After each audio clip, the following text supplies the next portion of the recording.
Hi, everyone. I can't tell you how happy I am to be with you today. I'm JoAnn Sternke, Senior Leader and Coach with Studer Education. And today I'm talking with you about a topic near and dear to my heart, change management, or maybe to be clearer, change leadership.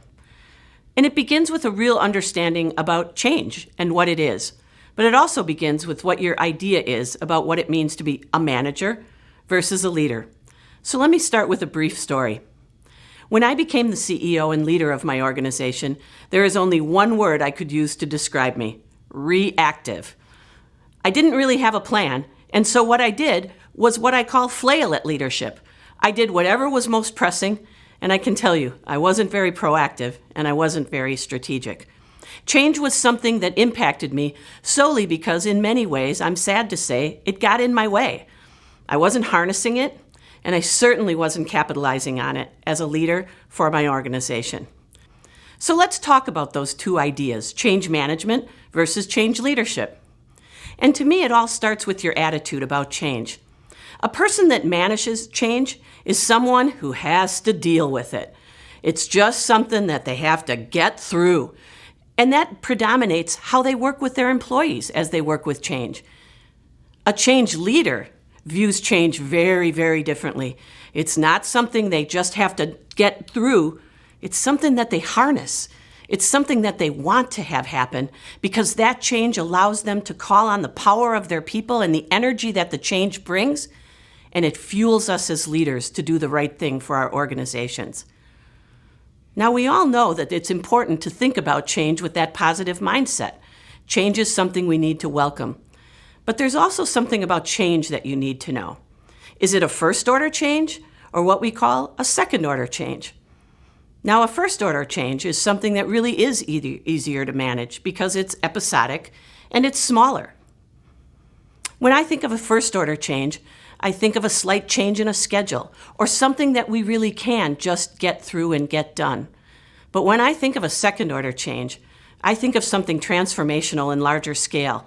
And there's no doubt it's a lot more difficult to really think about how not just to manage transformational change, but about how to lead our organizations through those change. So we've talked a little bit about two things. We've talked about how we view change, and we've talked about our role as a leader, not just to manage change, but to lead through it.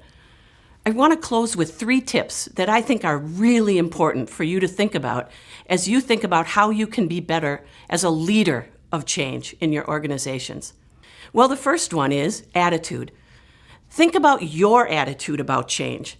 Is it something that you are just trying to get through, or are you relishing that change and welcoming it and sharing that perception with the people you serve? Your attitude of change is going to trickle through your organization very, very pronouncedly. So think about your attitude about the change. Is it something you're just trying to get through? Or is it something you are welcoming with open arms because you know that this transformation in your organization will be better in the end? So attitude is first. The second thing is be really aware of the change. Be aware of trends. Think about what are those changes that are out there that we really need to think about harnessing. We can't change everything in our organizations.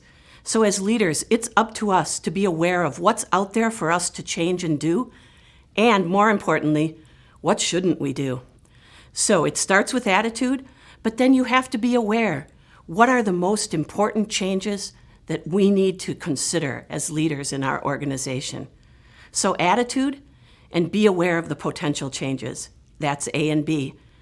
C to me is the biggest mindset that you need to think about if you are truly going to lead through change. And it's connecting and fueling your people. And here's what I mean by that. When I was that new leader that was really reacting to change, I thought it was all on my shoulders as a leader to manage that. But as I got better as a leader, I learned that, wow, we need to all do this together. This change is something we are working on together. And so when I connected with the people I work with and the people that really are going to be impacted by the change and got their views and really helped them fuel what our path should be, that change was a heck of a lot easier. So the A, B, and C of change management, oh no, let's be clear, Change leadership is all about checking your attitude about change, being aware of what that change is and what ones you should pursue and what ones you shouldn't. And then most importantly, don't put it all on your shoulders. Connect with the people in your organization and those who will be served by the change. Harness their help in leveraging the change. That's how you lead through change.